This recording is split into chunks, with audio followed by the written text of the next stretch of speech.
Good morning and happy Friday. Welcome to the Digital Weather Desk powered by CenturyNext Bank. What's next for you? Visit cnext.bank for more, the exclusive banking partner of the Digital Weather Desk. It's Cookie Friday at the Monroe branch of CenturyNext Bank. I know the other branches do other stuff. I think one does popcorn and I don't remember all the other ones. I just know that the closest one to me is Monroe, and they do chocolate chip cookies. And they are phenomenal. Let's take a look at I-20 this morning. A pretty quick abbreviated look at the forecast. All things considered, last night's cold front brought very little fanfare in terms of showers and storms. We did have a few scattered storms along the Mississippi Valley, and that was about it.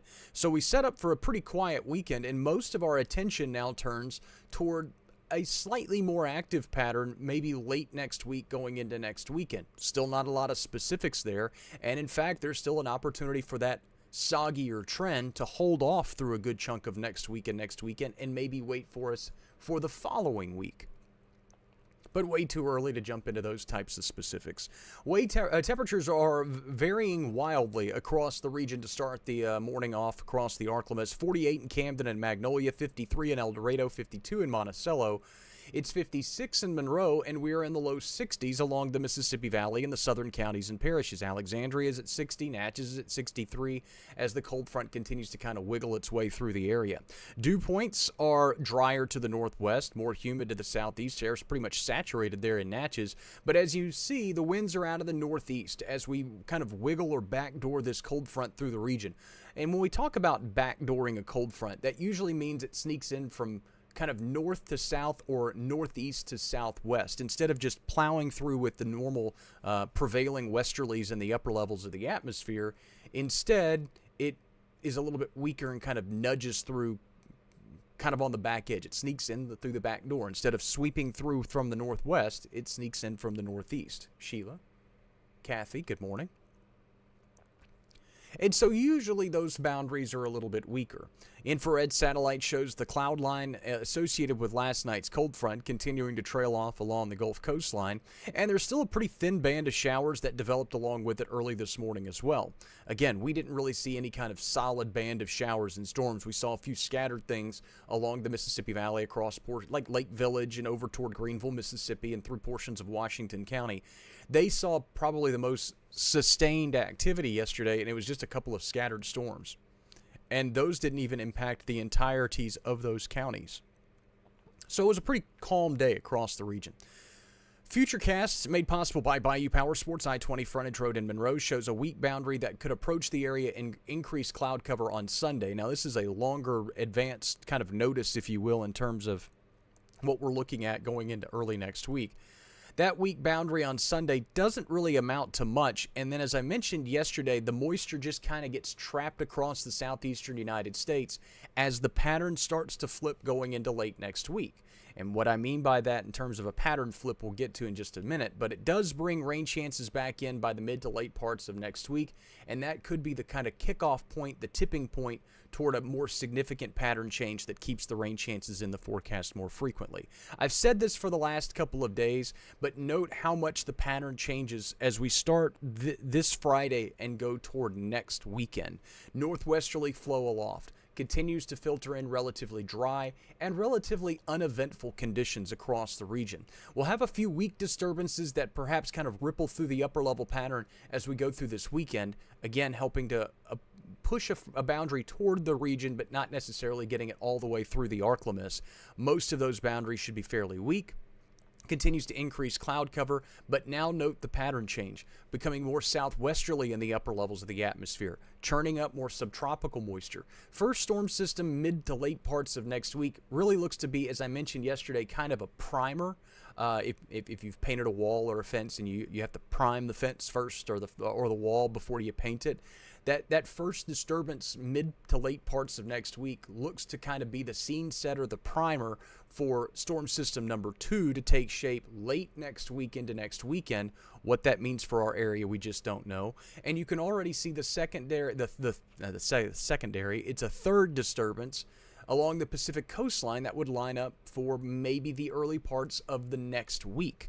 So overall, we are going to see a pretty significant change. And the precip outlook in the next 6 to 10 days shows a lot of dark green over our area, which means a high confidence of trending above normal precip-wise, not only in the next 6 to 10 days, but also the next 8 to 14 days. That March 7th to March 13th outlook is pretty aggressive with the rainfall possibilities across our region.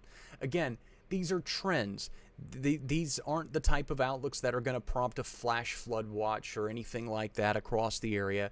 This does not imply any kind of severe weather potential or anything of that nature. We are simply looking at the most simple trends, and the simplest trends say it's probably going to get rainy going into March.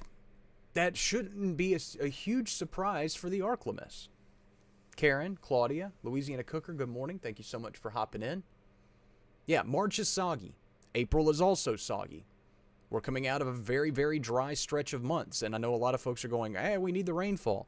Well, be careful what you wish for, because we typically kind of catch up all at once, and that's no bueno. I'll tell you what is bueno, though. Peavy says good morning, and he's going to become a grandfather today. Let me tell you something. That's cool stuff.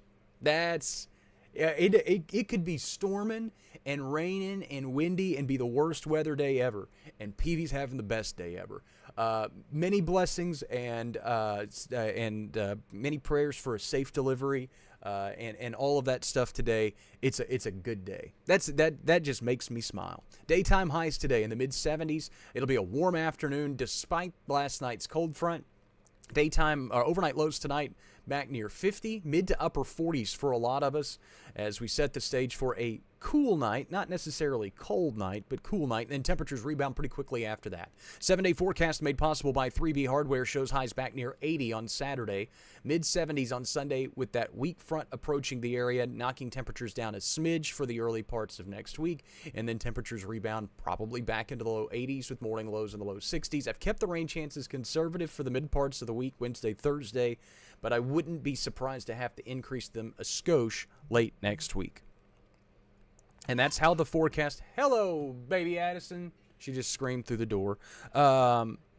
She said, da-da. She loves to come in and look at all the lights. One day she'll make her own guest appearance, but today is not the day as she frantically jiggles the door handle. She's got to get her socks and shoes on and get ready for school. But that's how the forecast shakes out on this February 27th. The forecast is always available at digitalweatherdesk.com and on the Digital Weather Desk app, available for Apple and Android users. I got to go, guys, because she's going to keep screaming, dad, dad, dad, dad, dad, dad, dad, dad, until I go in there. And the forecast is done. Too Long Didn't Read set for 9:30 this morning. I'll join you midday for a live stream. I'll join you a little bit later today for the live stream as we get ready for the weekend. Gammy, good morning. Again, Peavy, congratulations. Many best wishes on a safe delivery today. Thanks so much for making the Digital Weather Desk, powered by Century Next Bank, part of your day. Have a great weekend if I don't see you between now and Monday, but I'll join you a little bit later today. Have a great Friday, everybody.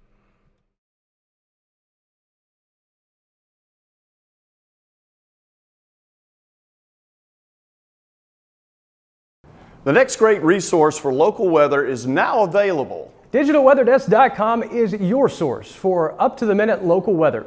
Add DigitalWeatherDesk.com to your favorites, download our app, and follow me on social media. The Digital Weather Desk, powered by Century Next Bank.